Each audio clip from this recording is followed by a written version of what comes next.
Yep, I'm good, thank you. So here's my ID. Here's my note card. All right, and can everyone just wait for me, please? Thank you. All right.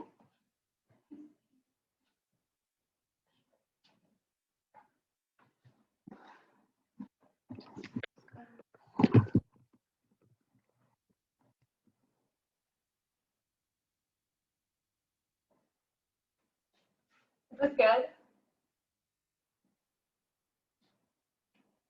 Can you guys see it okay? Okay. Imagine this. You're going on your first date and it's been a while, but you feel good. You got your hair done, did your makeup, put your favorite lotion on, but at what cost? You may be thinking, oh, it only cost me $50 for all these products, but I'm talking about the ethical cost of making these products. How many rabbits had their eyes spread open, jabbed with eyeliner until they were bloody and swollen, left blind? How many mice were shaved, chemicals rubbed into their bare skin until they were red, burning with pain just to be left alone, shivering in a cage? How many animals had to suffer and die just for their life, only to be worth $50? Today, I'm going to be persuading you that animal testing is unethical, ineffective, and should be illegal. If you have ever purchased makeup, razors, or used antibiotics, then this speech concerns you. All of these products use animal testing, but don't legally or ethically have to. I have conducted extensive research and am now convinced that the unwarranted abuse and ineffectiveness of animal testing is a huge concern, and it's a problem that we need to end. Today, we're going to be looking at the problem, how we can solve it, and visualize a world with and without animal testing.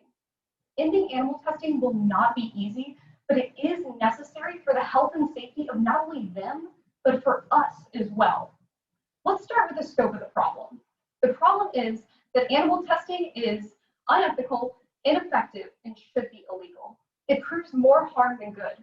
Over 100 million animals are killed annually due to testing, and over 90% of the tests that pass for animals fail during human trials. This exposes humans to harmful chemicals and disease, leaving some disabled or even dead, according to the National Institute of Health. And in 2007, the University of Colorado used cats in an experiment. They cut open their back along their spinal cord and hung them up on hooks from their ligaments. This proved so physically traumatic that it physically altered the brains of the cats, and they were given no anesthetic. They were later killed. Now, I want you to look at your pet and tell me that you're okay with them going through that same kind of suffering. Dr. Albert Sabin, the developer of the polio vaccine, said that testing the disease on monkeys was a waste of time. There was no use in testing a human disease on an animal, and it prolonged the life of the disease. The vaccine was later developed by testing on human cells. As a species, our goal is to survive, and animal testing is stunting that growth. It exposes humans to harmful chemicals and disease while killing 10% of the animal population. Animal testing proves fatal for both parties, and personally, I would like to survive. Now that we understand the problem, how can we solve it? The solution I recommend is to only develop cruelty-free products by testing on human cells and computer models. The Johns Hopkins University actively uses human cells in drug and vaccine development, proving 90% more effective than testing on animals. Not only this, but the University of Oxford found that computer models are 5 times more accurate at detecting side effects of drugs than animals are. In fact, the chickenpox, polio, and Ebola vaccine were all developed by testing on human cells. You may be thinking, oh, these alternatives are probably really expensive. They're not. An animal test is actually $22,000, whereas a human cell test is only $8,000. They're under a third of the price, according to the Humane Society. But cruelty-free products are probably really hard to find, right? No, there's actually over 6,000 cruelty-free products, and they're in all stores near you. Now that we know the solution to this problem, let's imagine a world with animal testing and without animal testing. The world is a scary place in 20 years if we don't stop animal testing and don't move to more effective alternatives. After COVID, we continued testing on animals, trying to prevent another pandemic, but we were unsuccessful. We got no results, everything was inconclusive, and there was another mass disease that wiped out millions of people again. But if we end animal testing and focus on more effective alternatives, then we can prevent the next pandemic rather than trying to contain it.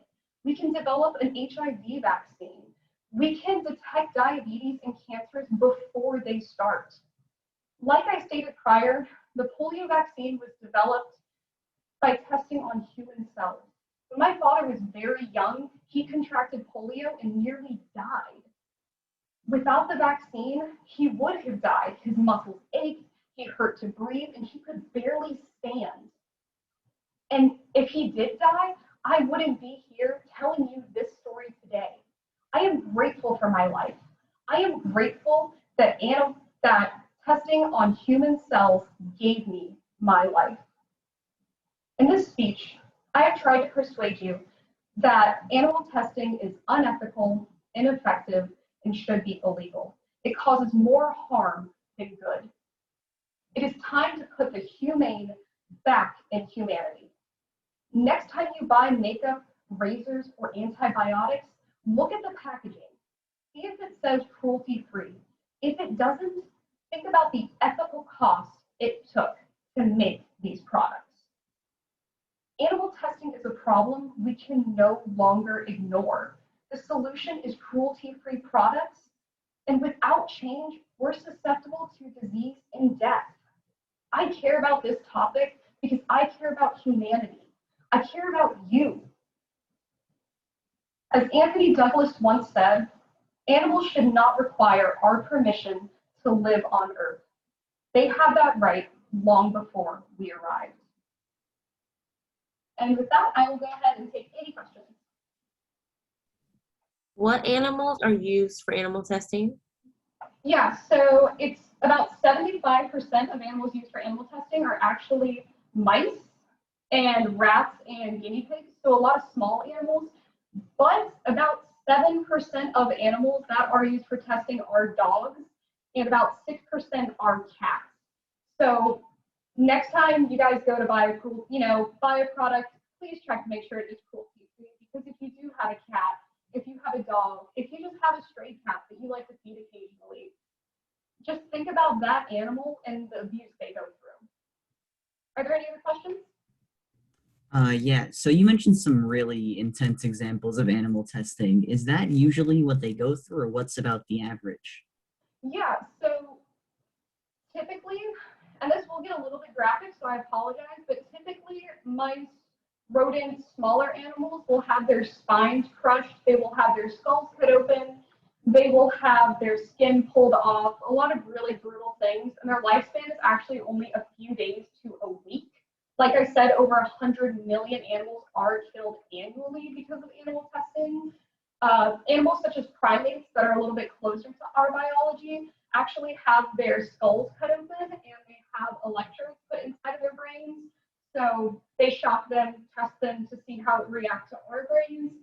Dogs, cats, they typically are cut open, have limbs cut off, amputated, really, really disgusting things like that.